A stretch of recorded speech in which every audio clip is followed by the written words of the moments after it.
ভাগের 1 ভাগ রয়েছে। 2 নম্বর, যাতে বা যে সব সম্পদে জাকাত ফরজ হয় তা হচ্ছে জাকাত ও বাহিমাতুল আনাম, গৃহপালিত পশুর জাকাত। বাহিমাতুল আনাম গৃহপালিত পশু। ও বাহিমাতুল আনাম গৃহপালিত পশু কি কি বলছে? আল এবেল উট, আল বাকার আর গরু, আল গানাম আর ছাগল বকরি। উট আর গরুর মধ্যে যদি মহিষ থাকে সেটাও শামিল। ওয়াল গানাম, আর গানামের মধ্যে যেমন বকরি ছাগল, তেমনি মেষ ভেড়া ভেড়ি, তেমনি দুম্বা, সবগুলি শামিল। এগুলিতে জাকাত রয়েছে। ওয়ালা তাজিবুজ যাকাতু ইল্লা ফিস সাইমাতি মিনহা। আচ্ছা, এই যে গৃহপালিত পশু যেগুলো পোষ মানে বাড়িতে পোষেন,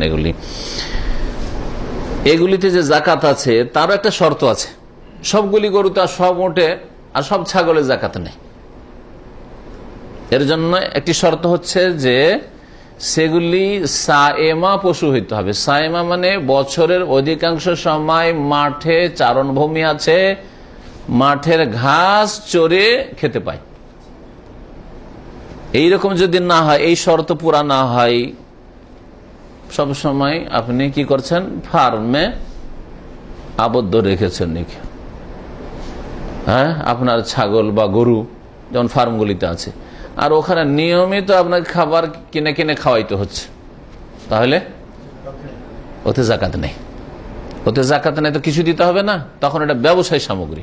আপনার একটা বিজনেস চলছে, তো বিক্রি করছেন, লাভবান হচ্ছেন, ব্যবসায় সামগ্রী। যেমন দোকানপাট থাকলে বছর একবার হিসাব করে জাকাত, তেমনই আপনার এই যে ফার্মে যেগুলো গরু আছে বা উট আছে, যেগুলিকে আপনি নিজে খরচ করে করে খাওয়াচ্ছেন, চারণভূমিতে চরে না, সেগুলি তো এরকম ব্যবসায় সামগ্রী জাকাত দিতে হবে। তাই বলছেন ওয়ালা তাজিবু যাকাতু ইল্লা ফিস সাইমাতি মিনহা, যাকাত ফরজ হবে না ওই সব গবাদি পশুতে, তবে যদি সেগুলি কি হয়, এমন পশু হয় যেগুলি চরে খায়, মাঠে ঘাটে চরে খায়।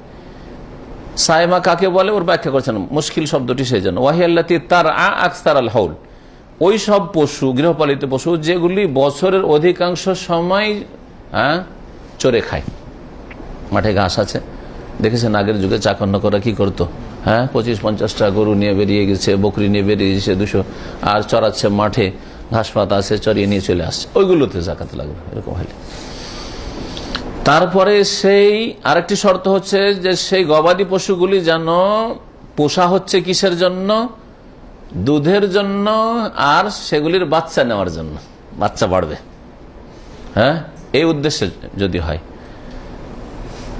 এটা বলার উদ্দেশ্য কি? তাহলে এমনও কিছু গবাদি পশু আছে যেগুলিতে দুধ খাওয়ার উদ্দেশ্য নাই, দুধ খাওয়ার জন্য পোষেন না, যেগুলি থেকে বাচ্চা জন্মাবে আর বাচ্চা বাড়বে আর আমার ইনকাম হবে, এই উদ্দেশ্যে রাখেননি। কি জন্য রেখেছেন? চাষাবাদ করার জন্য, হাল চাষ করা, জমি চাষ করার জন্য রেখেছেন আপনি। বলদ, গাড়ির জন্য রেখেছেন, ওট রেখেছেন ওটার পিঠে চড়ার জন্য, এরকম, তাহলে জাকাত লাগবে না ওগুলোতে। ওয়াকাদ ওয়াইদাত লিদাররে ওয়ান নাসলি, দাররে বলবেন, দুররুন মানে মণিমুক্তা, যে মণি, যেটা মতি মণি বলে, আর দাররুন মানে হচ্ছে দুধ, হালিব। দাররা দাররুন মানে দুধ দহন করা, ইয়াদের লাবান, দুধ দহন করে, যে থনে হাত দিয়ে, কি বলে, থন বলেন না, কি বলেন আপনার আগে লোকে? But, but. ওয়াকাদ ওয়াইদাত লিদাররে, যেটা দুধের জন্য প্রস্তুত করা হয়েছে, যেসব বা পোষা হচ্ছে। ও নাসল, আর প্রজন্মের জন্য, নাসল মানে জেনারেশন, বাচ্চা বাড়বে। ও আম্মা ইযা লাম তাকুন সাইমা, যদি চরে না খায় ওসব, ফালা যাকাত, তাতে জাকাত নেই। ইল্লা ইযা উইদ্দাত লিতিজারা, তবে ব্যবসার জন্য যদি সেগুলি পোষা হয়।